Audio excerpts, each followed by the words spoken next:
play and you need coaching advice, go to www.kevhick.com. That's KEVHICK.com. Probably only stay on here for about 15 or 20 minutes.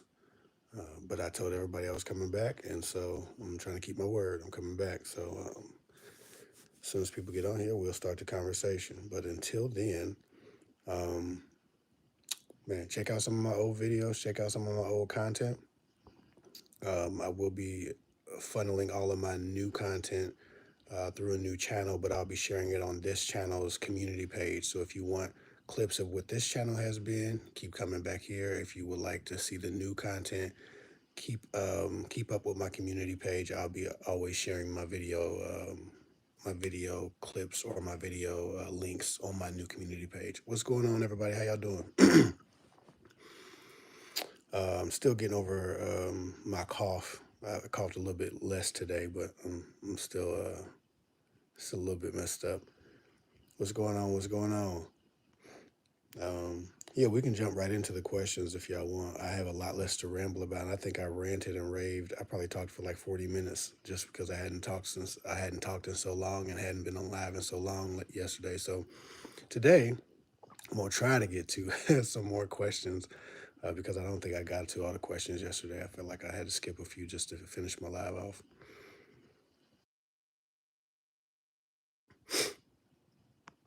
And I also try to mute when I do have to cough because talking makes me a little bit more likely to cough. Okay, so what's going on, Vanessa? What's going on, Blossom, Charlene, DW, Lisa, Janelle, Beauty Made Easy, Gazlane, Nazar. Forgive me if I mispronounced that. Stefina, uh, Rainale, Rainley. What's going on? Awful workplaces. You know, I always wanted to produce a movie called "I Hate My Job." Um, I thought about it a lot more in my 20s, but maybe I'll write that movie one day. Um, love. What's going on? Money. What's going on? Cashley, Andy G. Uh, the Hey Kevin, let's do it. Okay, so what y'all want to talk about today? There's a lot going on. I'm not. I'm buried in political news right now, so I don't know what else is happening besides DJ Envy's weird video of his daughter cosplaying Little Kim. Besides that, I'm really just up on political news. I haven't really dug into much of social media yet. I know Young Thug's home and DJ Envy's done a weird thing with the daughter in Lil Kim costumes. That's what I know. Um, Somebody said, "Hope you feel 100% fine soon." Yeah, I feel pretty good, but when I start talking is when I start coughing. If I'm not on a call or if I'm not doing a live like this, I'm normally not coughing, but talking brings up stuff and it makes my throat feel like it's drying out when I'm getting over a cold. So I'm more likely to cough when I'm doing these things. That's why I'll forget about it. I'll be fine for 18 hours, and as soon as I have to talk for a few minutes, I get to coughing. Feel better, feel better. I will. Yeah, yesterday's live was a lot more successful than I thought it was since I'd been gone for so long. I was pretty surprised. I think I topped out at like 58 people, which is a fraction of what I used to get. But I know, I left one time and came back, and it was like I had like 16 people in the audience. So I'm not mad at that. Um, y'all got any questions? What y'all want to talk about? Put it in the comment section. I'm just here. I'm trying to make sure I show up and just be available for about 15 or 20 minutes, even if I can't do a long live. I just want to tap in and see what's going on with y'all. You didn't get a notification. DW, thank you for saying that. So if you don't get my notifications, most of my, uh, I won't say hardcore viewers, but most of the people who are committed to making sure they see my content have lost like notifications. My wife looked at her phone today, and it said she wasn't subscribed, and she's clearly subscribed. She even helps out with the lives a lot of times. So it's just YouTube is not necessarily going to show you my notifications unless you make sure you refresh that every now and then. And then if they don't see you making use of them, sometimes people fall out of it too, like that. But if you didn't get your notifications, subscribe, unsubscribe, unsubscribe, reload, resubscribe, and then hit the notification so that it's a fresh subscription instead of something that YouTube think has aged out. So let's dig into this. How do I feel about women loaning men money? I guess it depends on the scenario, the situation, um, the age. Man. I know when I was 18, my girlfriend came from a well-to-do family, and I was by myself. I had a roommate who made a third of what I made, so we would generally share and split dollar menu items back when you could get a burger for $1.50 at McDonald's. It's 2006. We would go to the McDonald's with $3 and split the dollar menu. We would get a sandwich and a half. Like we, '06 was the poorest year of my life, and I met my ex girlfriend in '06, and she came from a well-to-do family. She had many accounts with thousands of dollars in them, just because mom was making sure that everybody had money all the time. And so she insisted on lending me money, and making sure that I didn't go without anything that would stop me from being able to see her. Like if my car broke down or something like that, she would loan me the money. I would pay her back, but she didn't want that stuff to get in the way of us. And as a young man, it was hard to obviously accept money. And then I had this cloud of guilt over me for the entirety of the time that I owed her money. And so it was just one of those things where it kind of gave me a push to work harder and figure out what I wanted to do. But in that scenario, a young unestablished male, a young unestablished woman, you're probably going to be loaning each other money. Now, if you're 30, 40, you're established, you know, there's no ambition, there's nothing changing, there's nothing being worked on, there's nothing being done. Maybe. But man, I was a scrub in '06. I was a young 18, fresh out of high school, had nothing. I had a shitty job, like the whole nine, going to community college. Yeah, some people don't have nothing. And I feel like um, whether it was her or any other woman I was with, ultimately that would have been a gamble worth taking. And am I going to give him $20 so he can get gas to get over here so I don't have to travel because I got school in the morning, or am I going to say I don't give a man money so he can't drive 12 miles to my house? I don't know. I don't put gender laws and gender requirements on how you show up as a partner. Now, if there's no partnership and a man's just asking you for money, that's different. But if you're in a partnership or you're trying to establish a partnership, and depending on which phase in life you're in, sometimes human beings are going to be broke and they're not going to need money despite what social media tells you. So I don't have a thing against women loaning men money. I don't have a thing against men loaning women money. What I do have a thing against is you trying to loan someone money because you want them to like you more, or a man buying a woman gifts and trying to pay her bills and stuff because he wants her acceptance and her love, and trying to purchase love, acceptance, loyalty, and trustworthiness. That's what I have a problem with. But if you're in an established relationship with someone who treats you well and respects you, and they're going through something and you're up and they're down, partnership essentially is filling in each other's blanks and lifting each other up when somebody needs help. And you take turns. You step forward to step up, and then you step back, and you have your dark time and they lift you up. That's what partnership is. And despite what social media might tell you about the worth of a man or a woman that doesn't have any money, it's just foolishness. And there's a bunch of people who don't understand partnership and who have obviously been fortunate enough to have never been through shit. I've been through quite a bit. Man, when I was in 2006, like I said, my girlfriend at the time was very generous, and it just didn't mean anything to her because she had never went without. And she had, like I said, thousands and multiple accounts, and she didn't even think about touching it. She never was like, oh, I need to go in that account and get some money, because she always had money. So it wasn't like, I'm breaking her down. She just didn't want that my condition to get into the way of our relationship developing and growing.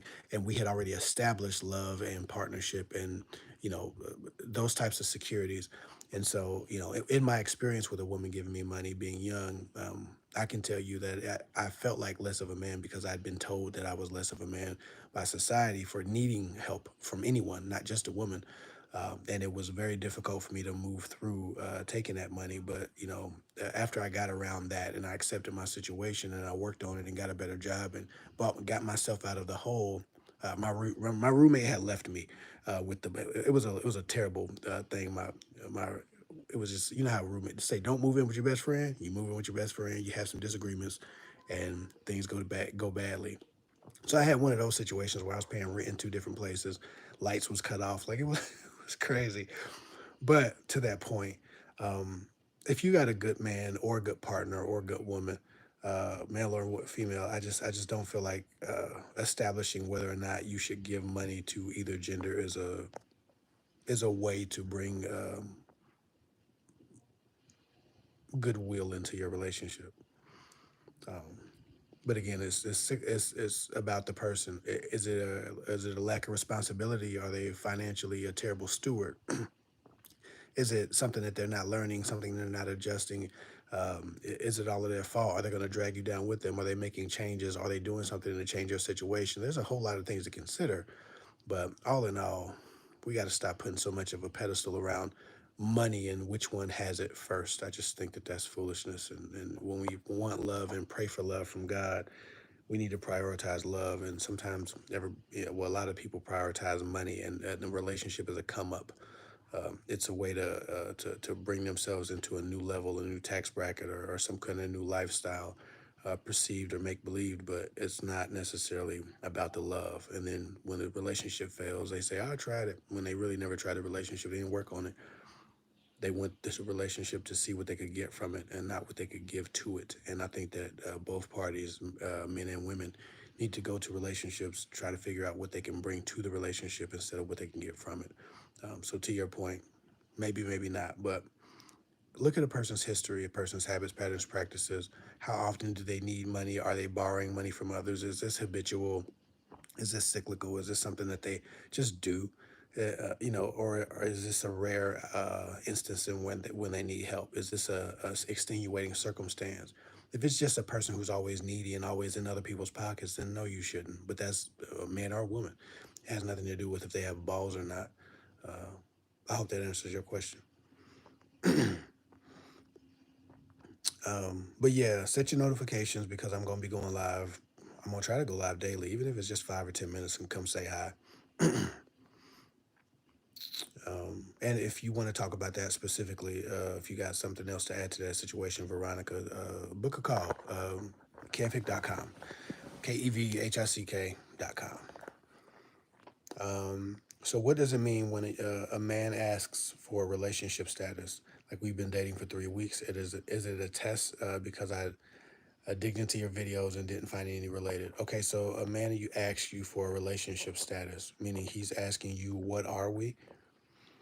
That's interesting. I think that, I guess it's an odd way to go about it. It's a little bit less bold, a little bit, um, like, I guess it could be cool, but I feel like if he's asking you what the relationship status is, he's open to a relationship. He's open to whatever you would define it as, and so he just wants to make sure that his mind is in the right place, so he doesn't think that you're doing something or you're working on something serious and you're not. I feel like that's why a man would ask that question.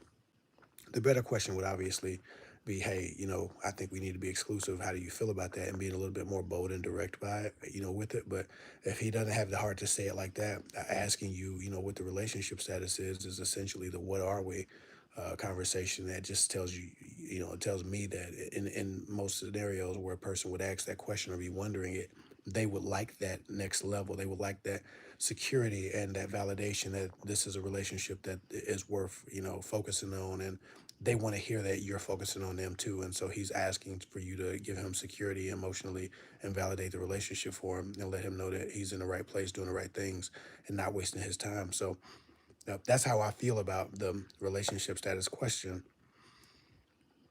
I'm still unshaven, y'all, as y'all can see. Like I said, I have to ration my haircuts. Monday morning, I have to be pretty clean. So I'm waiting till Sunday night to get myself together. But yeah, he probably wants more, or he wants to at least know that the relationship is safe and it's closed, or at least you're closing yourself off to other men. That's probably why he's asking that. Rainily, and forgive me if I'm Arenally or Rainily. Forgive me if I'm beating your name up.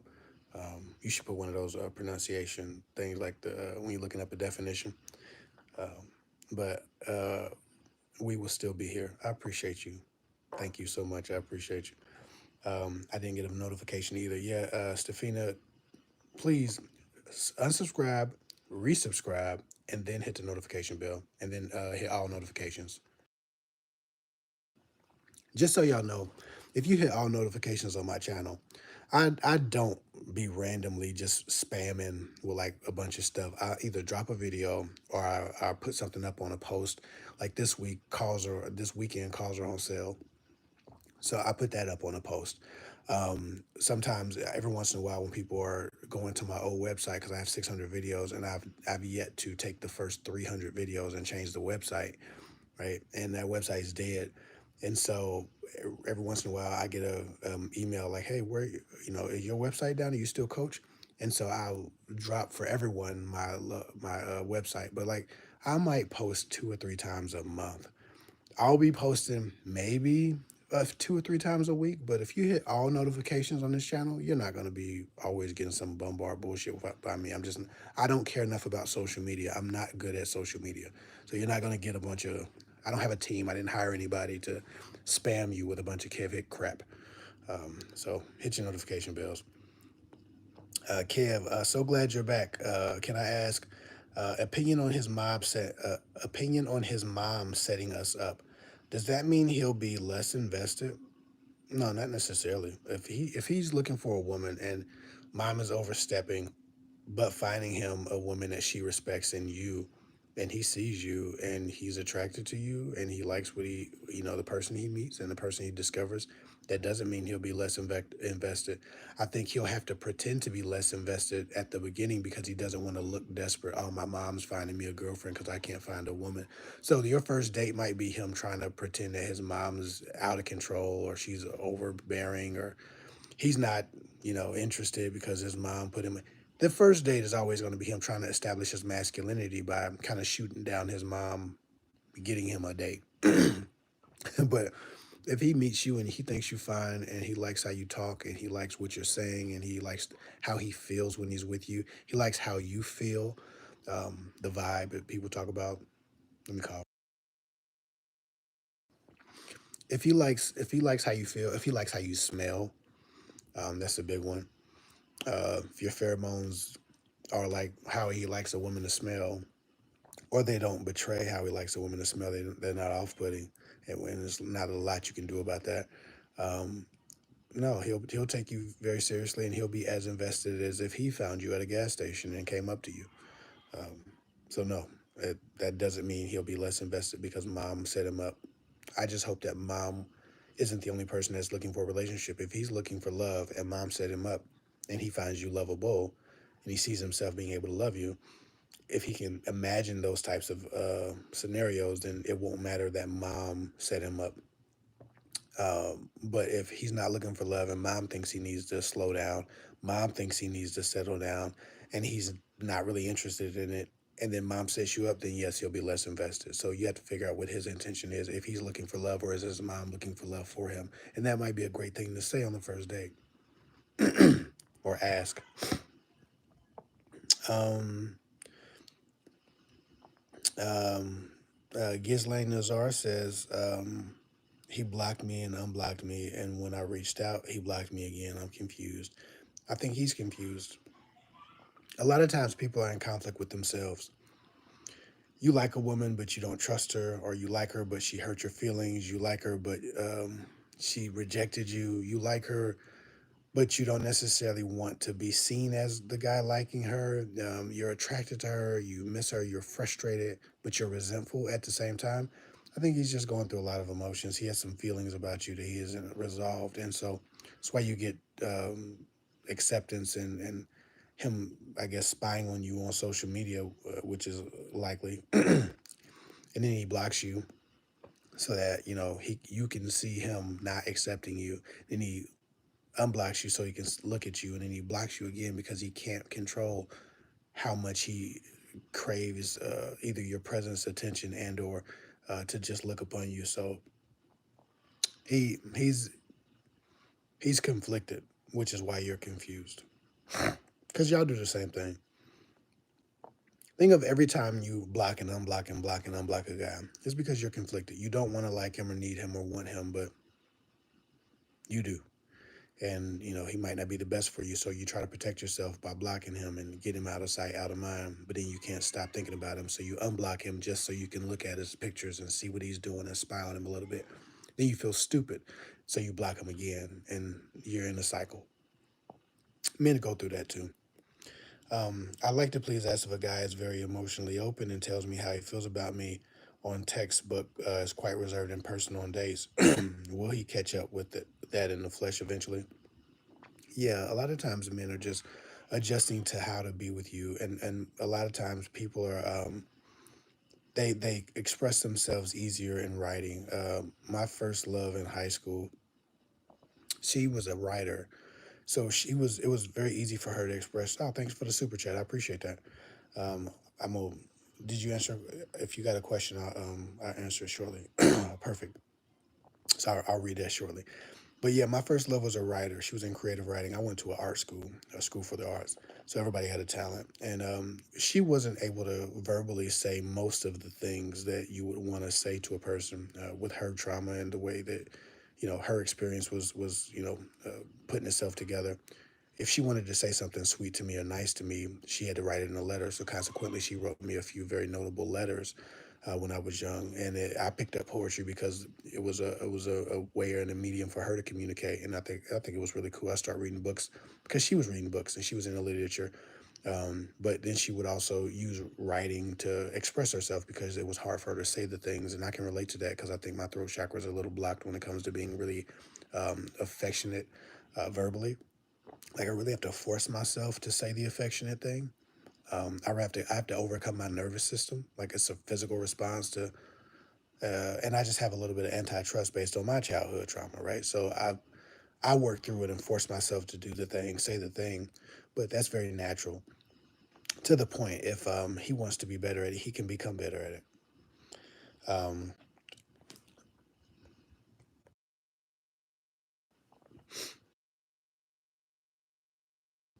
I'm sorry, y'all. Bella Green again. Thanks for the super chat. She says, "Hey Kev, thank you for all you do. I learned a lot from you when I was single. Now I'm happily married with two kids. Much love to you and your family. Damn, I've been doing this for a minute. Uh, I'm happy to hear that. I'm glad that I was able to help you when you were single, and I'm glad that whatever I contributed might have crossed your mind as you was making decisions to find a man that you marry and have two kids by. I'm really appreciative to know that I've helped somebody else. I get those all the time. I wish I could have put that. Like I wish I could have did better at gathering testimonials. I'd probably have thousands. But I really appreciate when people share the love and tell their story, especially how I've affected them. I appreciate that, and I'm happy for you and congratulations on progress. Um, But yeah, to your point, Lisa, that guy can open up, but he needs to know it's a need from you, and you need to make a plan that if you're going to be together, to work on getting each other's needs met, and so you can be very vocal about what you need from him, and it's not a you don't like me or I don't feel like you like me or you don't act like you like me thing. It's a very specific. Hey, in this situation, you did this. In that moment, I needed this, right? And in any given moment that you find he's not giving you what you need, you can say, "Hey, can I be honest? In this moment, what I really need is this." And eventually, he'll learn how to love you, and that's the process. That's love. You learn how to love a person. All these people date for 3 weeks, date for 2 months, and then break up, and there's always some bullshit about communication or this or that, and really they're not actually giving each other time to learn how to love one another. You have to train on how to love a person. All you know is how to love the last person you loved. You know how to fight with them. You know how to supply whatever needs you've been made aware of. You know how to handle conflict in a way that would have benefited that relationship and or didn't benefit that relationship, but you essentially do what you've always done until you learn something new. As you date new people, you have to learn how to love that new person. Damn, it's 24 minutes already. All right, I got to get off here in 5 minutes. 5 minutes and 3 seconds. I was just supposed to be 15 minutes. Um, so, Tammy Weber said, "Don't lend money to anyone." Oh, okay. I'm a generous person, and I'm gonna be honest. My if Kevin lends you money, if I lend somebody money, I gave it to him. I don't lend anything I can't stand to not get back. So that's my rule. Like I don't if like one time my cousin needed some money, he's like, "Yo, Kev, man, you got $50?" I gave him $75. He's still stressed out about that $75. He's been avoiding me for months over that $75. Oh my God. Man, I don't give a damn about that $75. I'm not gonna lend you nothing that I gotta fall out with you about if you don't give it back. So sometimes the best thing you can do is lend somebody money. They get the hell out of your face and stay out of your face. I lend money people to people strategically. They might not know it's a gift, but it's a gift. And I'm not going to fall out with them. I'm not going to be mad at them. I'm not going to talk shit about them and tell people they owe me money. I gave it to them. Whether or not they give it back is on them. That's got to be their conscience. But I wouldn't give them anything that I can't stand to not get back, that I'm going to be mad at if I don't get back. I don't give a damn about it like that. So for me, I don't care. I lend money to a stranger. I don't care because it ain't going to change my situation. You know what I'm saying? So for me, I'm a giver. If I can, I will. And that's just my rule. I have to be great. I have to be what God made me to be. And I can't allow people who might not do the right thing with my generosity to stop me from being a generous, loving, good Samaritan. And any one of you who have a giving heart, please don't let some ungrateful motherfucker stop you from being great. You just find somebody better to be great with and to. That's my 2 cents on that. But if your barriers don't give the money, don't give the money. Maybe some people don't give time. Maybe some people don't give energy. Whatever you don't give it. That's fine. That can be your barrier. I don't give food. I ain't gonna share my damn sandwich with you, but I give you money to buy your own sandwich. So I have my barriers too. I ain't gonna break bread with you, but I'll buy you some bread so you can eat your own. Uh, and so we all have our barriers. So I'm not mad at that comment, but money ain't my barrier, so I don't really care about it. But you should see the motherfuckers ducking me for that little $70 they think they owe me, and they don't owe me nothing. All right. Hey Kev, been a long time. Sunny Rain, love and respect. Yeah, I'm back, man. This year I got to do something, man. I gotta get back, man. I gotta do something. I'm starting a new channel. I'm recording all my videos now. That way, when I say, hey, it's my new channel, it's not like, hey, it's my new channel, and then I never upload. I got like 3 new channels that I've done over the years where it was like it never really took off, but I got 50 subscribers over there or something like that. I'm gonna put 20 videos on the channel before I even share with the channel with y'all. So y'all already know y'all got at least 3 weeks worth of videos to watch before I, do my thing. But I got some things that I want to accomplish this year, and it's not gonna work. It's not gonna be accomplished at my job alone. I think I really want to make sure that I'm doing what I love to do, and what I love to do is help people and connect with people. And so I just got to get back to content, even though I'm not a influencer type. I don't have a social media personality. I don't post on Instagram. I'm not that guy. I don't even want I hate social media, to be quite honest. I wish people could just text my phone and come to my YouTube page. That's kind of how I wish things were. But you got to have an Instagram. You got to have a this. You got to have a that. So I'm on social media, but I'm not really of social media. But yeah, long time. I'm back though. Pleasant surprise. Welcome back, Kevin. Talk about how not to feel guilty about being the underdog in your opinion, and how a man feels torn by having a baby with someone he doesn't love. Oh, that's very, very interesting. There's some complexity there.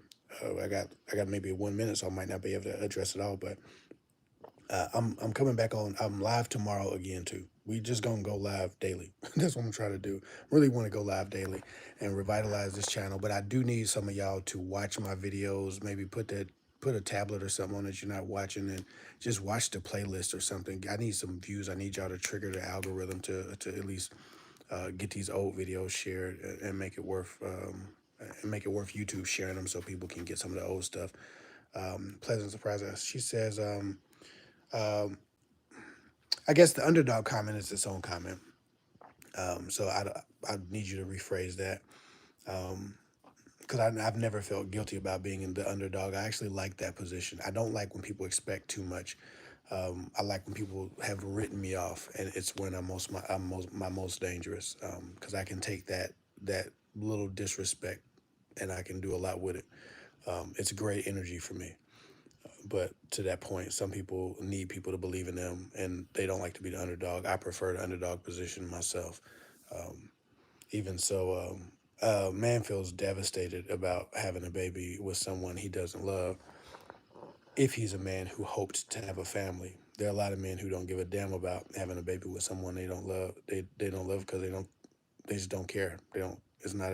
They don't give a fuck. It's financial to them. They mad at the money they're losing. They mad at the child support, things of that nature. It just depends. That's why y'all can't have sex with men who don't love you. And I think that that's the most valuable takeaway from that is please stop having sex with men who don't love you. And men need to stop having sex with women they don't love. I think that that's the problem, is that people don't establish that they start having and then they in bed, and then you have a baby that it grows up without love, and so that's the problem. Um, Dating a man adult with mm, adult kid. Okay, dating a man with adult kids. There's a large age range. I'm 30. I'm 32. He's 45. We both have never been married. Doing long distance, and he's talking about marriage. What flags should you look for? Um, Man, there's a lot of flags. Okay, I'm already a minute late. Uh, mm, Either copy and paste this and send it to my Instagram, and or bring it to tomorrow's live and start with that. I'll be live around 8 o'clock tomorrow to um, mm, let me see. I think I can. Okay, so I don't care that he's 45 and you're 32. I mean, I guess it's your business. But I would say the long distance relationship has to have some kind of end. Like you have to have a plan. The flags you should look for, that there are too many to count, but I feel like you just discover what a person offers you, and the flag you need to look for is inconsistency. What he says versus what he does. That's the only thing you really can do. You're not even experiencing enough of him to catch the things that will cause you pain and trauma in most cases, because you're not around him. You're not having a day-to-day relationship. Um, so there's that. Uh, but there's a ton. I think I have a book that outlines a lot of flags. I think 100 and something. Date Smarter, Not Harder is on my website. If you go to www.kevhick.com, Date Smarter, Not Harder has 100 red flags at least, I think. Might have 102 or three. There's a lot, but all the red flags are there. And it also helps coach you through dating a new person, new individual. So it's a $15 download if you want the regular version, if you want the downloadable version. And I think it's like $22 if you want the paperback, I think. So if you want those flags, and you want some additional information about how to vet that man, which is what you seem to be asking for, go to kevhick.com and pick up that Date Smarter Not Harder. Do the ebook and download it, and then print it off yourself if you like. It's a PDF, and or buy the paperback book. But that'd probably be the best thing to do. Ooh, y'all got some questions in here. Okay, let me try to zip through these questions. Nobody, don't ask no more questions. I'm trying to get through these questions so I can get off of here before I guess get myself in trouble. All right, let's rapid fire these questions. He's talking about marriage. People, to your point, Rainley, if he's talking about marriage, people say all kind of shit. I don't care about what people are talking about. Just watch his actions and let his actions speak for themselves. But I don't want to hear. Don't let yourself get taken away by all the future projecting.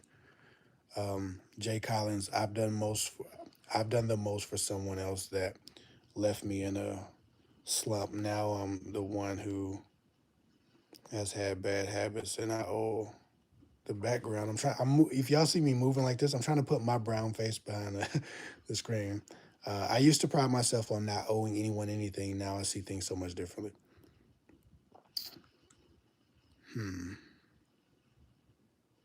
Owing people, it's a low point.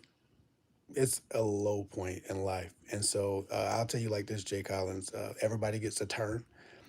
It's your turn right now to owe and to break bad habits. And I think that it'll build more character in you, and it'll build more strength and endurance and resiliency in you to get through this. But you won't break those bad habits, and you won't come into a place where you're debt free, either energetically, financially, or otherwise, to the people around you until you make change. So nothing changes unless you do. And so you have to figure out what tangible items you can add to each day to create a different overall result.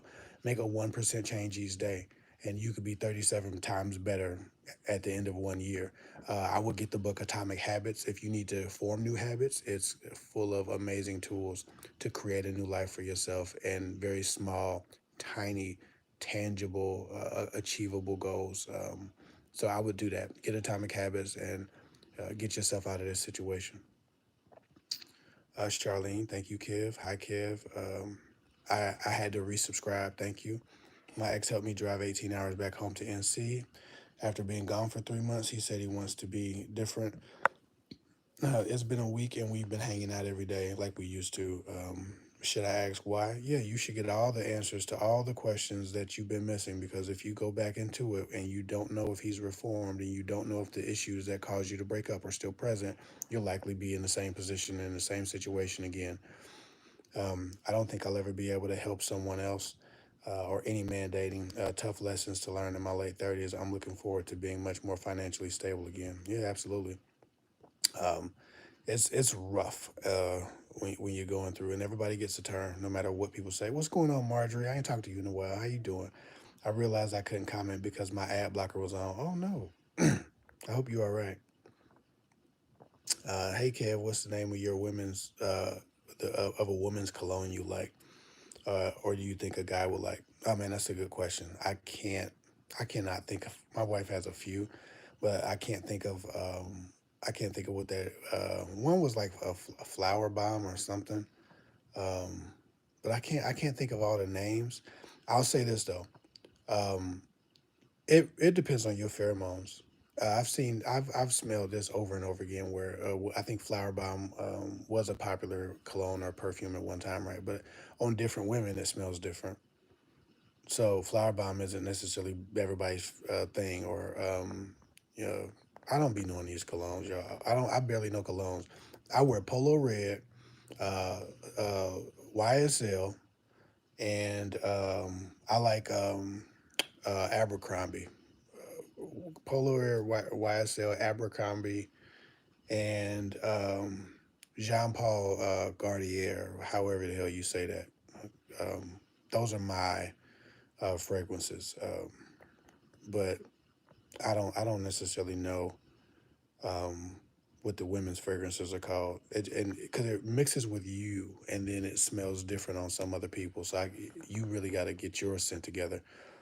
Um, and women do have I think a far range. Maybe they don't, but women smell different. Like I don't. Everybody has a different vibe in a sense. So you gotta match your scent. Hey Kev, oh, I'm sorry. What are some ways to meet in the middle when opposites attract? For example, I'm the initiator in every facet, and a person, for example, an initiator in every facet, and a person who is extremely reserved and overly patient in every facet. You have to find ways to just communicate your needs, where the need starts and stops. And I think having conversations about, you know, catering to each other's needs while also respecting each other's limitations is key.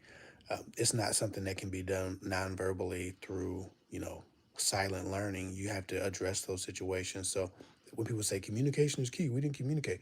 These are the things you want to communicate. Hey, I have this need to get a certain amount of participation from you, whether it comes to activity or finances or whatever it is. You want to make sure that you're just stating what your needs are, and then making sure that you hear what their needs are. And service generally begets service. Consideration generally begets consideration, and just being open and communicating about the intention to service each other's needs is going to be helpful. But you have to build a culture in your relationship where that's the theme. is, hey, what do you need in this moment from me? Not just doing what you think you would need because you would like it, because now you're loving yourself. You're not loving that person in the way that they need it. You have to customize your love, and that happens through, eventual learning. But I'm sure there's a more specific answer to your question. Book a call if you need a coaching call. I'm sure I could give you a much more specific answer. Um,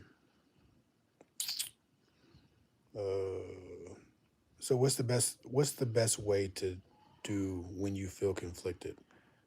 Facts. I'm sure you meant, what's the best way to go conflicted about? Oh, so if you're conflicted about somebody who you're spying on the internet on, and stuff like that, if you're conflicted, the best thing to do is to figure out if the attachment you have to them is a healthy one, if the relationship has reached its final lap, if you're not with each other because of some betrayal or some indecency. Um, Sometimes you messed up, sometimes they've messed up. Are they rehabilitating themselves if they messed up? Have you rehabilitated yourself if you messed up? If no improvements have been made and no improvements are being attempted, then the best way, if you're going to do it, is block them and keep them blocked. Wishy-washy behavior serves as an attention-seeking behavior. People recognize, oh, you blocked me, now you unblock me, now you block me, you just want me to see that you mad at me. You just want me to see you blocking me. You trying to trigger an emotion in me. Like, people know what it is when they see it. So you're just kind of humiliating yourself. So the best thing to do is just to pick a side and stick there. Like, and generally that means block them, delete them, erase them, and don't go back. But if they don't deserve that level of separation, then maybe you shouldn't be hitting the block button, and you should be having more of a conversation about, what could be done to move forward in a more positive way. Hello in Ohio. What's going on, Ohio? I'm in Ohio. Let's celebrate the what? Fifth Super on a live stream. What did they talk about? I don't know what they're talking about. My fifth Super, what? Um,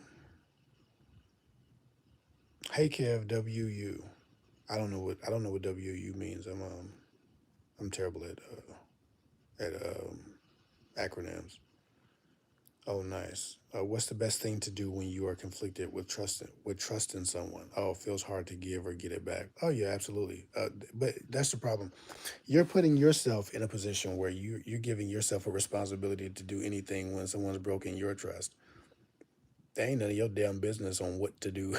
Don't do anything when they've broken your trust. It is their job to do.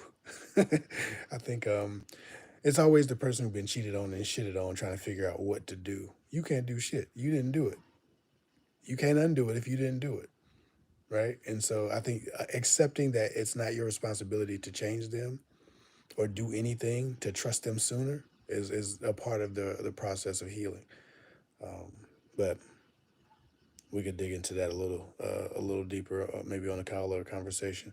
I'm trying to. I got so many questions. Okay, I got a few questions and I'm almost done. My wife was like, and she know I'm gonna talk too much. She was like, "You better not be on there for 40 minutes." Look at it, y'all. Uh, she ain't doing. She doing homework. She fine, but I'm gonna get off here so we can we'll watch TV and all this things at night. But we normally don't come upstairs about 10, so I'm gonna go down there.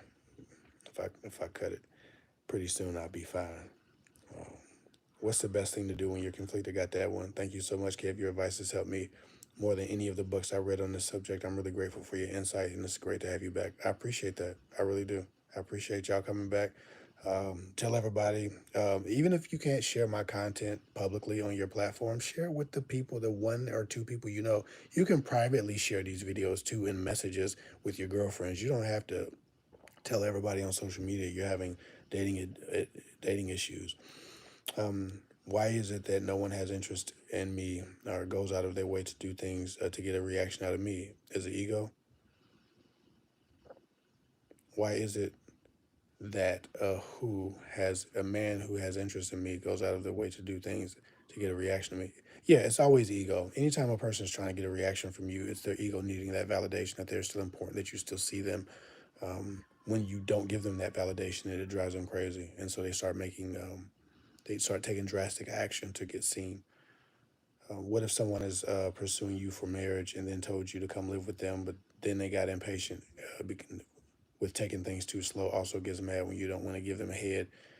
Did I ruin things? You gave me a few different scenarios. It sounds like you need a call. Be honest. It sounds like you have a potentially traumatic situation impending, and it could be great or it could be some bullshit. And you should probably book a call. Calls are on sale this weekend. Please book a call because I don't want to put all your business on Front Street. And you mentioned a few things that I probably can't even talk about on the live, but they need to be spoken about. And I think that I could definitely help you sort out what's going on. If not, if you can't afford a call, just write me on Instagram, but it has to be short. If it's like more than a page, you wasted your time because I get hundreds of them. But I do want to help you, so either hit me on Instagram or book a call. I learned a lot from you when I was in a bad relationship. Now I'm single. Well, good. I'd rather be alone than in a shitty relationship. Now it sounds like common sense, but they tell me they like me and then get mad at me for weird things. That's kind of how it goes when people tell you they like you. Sometimes if they confess it in a way that they feel like it should give them power or some kind of leverage over you, then they get mad when that leverage isn't given. Thank you so much for answering my question. I'm very grateful to you. That was an incredible reply. I appreciate that, Lisa. I don't even remember what I said. My mouth just be running. But if you got it, that's good. That's what I want. Great to hear from you, Kev. Great to hear from you, Marjorie. Love you, cousin. Which one of my cousins is that? Well, I can't even see. Look. Oh, Dana Dane. What's going on, Dana? How you doing, baby? Love you. Dana got on TikTok and used her voice for the first time last week. I was so proud of her for actually speaking. I know a lot of people get on TikTok. My wife has a TikTok and she don't talk and she just kind of does like the skits and stuff where you can be silent. I watch people go through that where they finally talk and they finally use their voice and give their energy to the world. And Dana is a light and salt to the world. So I'm excited about her using her voice. I love you, cousin. Dana, I used to protect Dana with my life. I would have cut somebody's head off with a butter knife over Dana. That's like my sister. Um, he better pay you back. Man, Tone Tone ain't paying me back. Ninja Goon ain't paying me back. If y'all ever watch my Twitch when we get it going, Ninja Goon gonna be playing games with me. Ninja Goon gonna give me all these excuses about why he ain't got my money. But I don't care because I'm not asking for my money. I'm not falling out with my people over no amount of money. That's just not my thing. Even let me get. I need to go. I need to get off of here. But I'll be back tomorrow. I won't be on for an hour every day, but I'm just trying to let YouTube know I'm back. So I got to come on here and be available. My husband got his own business, heavy in ministry, and constantly bombarded with calls and etc. Now I can support him and protect my marriage. How can I support him and protect my marriage? Hmm. That'd be a good question for Ash Hick. I wish he would get on here and talk. You kind of got to know your husband, and if you have to protect your marriage when he's the one talking to people, maybe he's not the guy he thinks he is. I talk to thousands of women, thousands, and some of the most fine women in the world. My wife don't got to do nothing to protect our marriage. And I talk to women who are not even talking about God, like they not even having to pretend to be godly when they talk to me. And some of them are very attracted to me and very taken by me. Like if your wife has to protect your marriage because you're encountering women, that's a problem. My wife don't have to do nothing to protect our marriage. I'm protecting our marriage on my calls. I'm protecting my marriage with my conduct. I'm protecting my marriage with my character. She don't have to do nothing, and I would hope that you don't have to do anything as well. But we got full transparency. My wife can pick my damn phone up and go through whatever she want to if she needs to. I don't care. She ain't violating my privacy. I don't have privacy from my wife. I have privacy from the world, and I hope that your husband has that same idea. Um, Kevin, I'm 16, and I was sleeping, and I woke up in the middle of the night and seeing my girlfriend doing that thing in bed, and I'm worried that I got her pregnant. What should I do? Oh, write me on Instagram at Kev Hick 24. Let's talk about that. Young brother, you need some help. But write me at Kev Hick 24 on Instagram, and we can talk about that. We miss you clearly. I miss y'all too. I appreciate it. I appreciate you, Kev Wisdom, always. I gotta go. Love, good night, good night, good night, good night. Thank you for your answer, your awesome advice. Sweet, straight to the point. Sometimes people just need an outside perspective. Absolutely. Yeah, to the young man who might have got his girlfriend pregnant, please hit me on Instagram at Kev Hick 24, KEVHICK 24. I'll talk to you about that, brother. You need somebody. The Fatherhood Village was exactly for these scenarios: young men, older men, people who are just afraid of what it looks like to become parents or start families. So, thanks a million. We'll be here tomorrow too. Amen. God bless y'all. I'll talk to y'all later.